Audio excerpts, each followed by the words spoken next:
आता हा पण एक मोस्ट एक्सपेक्टेड एरिया आहे. आपण कंटेंट असा तयार करतो की ज्याच्यावर शोर शॉर्ट मध्ये क्वेश्चन विचारले जातील ते आपण बारकाईनं पाहतो. मग जो 10वा जो एसडीजी निर्देशांक आहे, सस्टेनेबल डेव्हलपमेंट गोल जे आपण म्हणतो, शाश्वत विकास निर्देशांक त्याच्या संदर्भातला हा आहे आणि हा 11 मधला 10वा आहे, हे लक्षात ठेवा.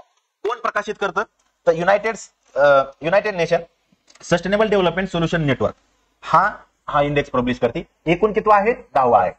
क्लिअर. आता पहा मग भारताची रँक किती आलेली आहे तर 167 देशापैकी आपला 99 नंबर आहे. 99 नंबर आलेला आहे. 167 देश आहेत आणि भारत पहिल्यांदाच पहिल्या 100 मध्ये आलेला आहे. ठीक आहे, हे लक्षात ठेवा. आपली कामगिरी सुधारती. उदाहरणार्थ 2024 ला आपला 109 नंबर होता, 2023 ला आपला 112 नंबर होता. आपण पहिल्यांदाच पहिल्या 100 मध्ये आलेलो. आपल्या शेजाऱ्याचं काय चाललंय कायम बघायचं. आयोगाला इंटरेस्ट असतो. भूतान 74 नंबरला आहे, नेपाळ 85, फक्त पाकिस्तान 140 नंबरला आहे, श्रीलंका 93 आहे, मालदीव 53 आहे, बांगलादेश 114 आहे. जगभरात चीन 49 नंबरला आहे, अमेरिका 44 नंबरला आहे. 0 ते 100 यानं मोजला जातो. 100 असेल तर चांगला आहे या पद्धतीनं.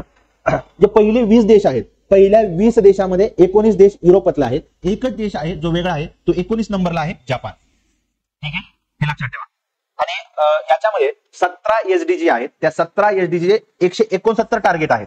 त्या 169 पैकी फक्त 17% टार्गेट्स आपण वेळेत अचीव करणार आहेत, जे 2030 पर्यंत. एसडीजी जे आहे ते 2015 पासून 2030 पर्यंत आहे. त्यातले फक्त 17% टार्गेट आहेत. म्हणजे आपण किती मागे आहेत. आणि 167 नंबरला दक्षिण सुदान हा देश आहे, ही एक माहिती लक्षात ठेवा.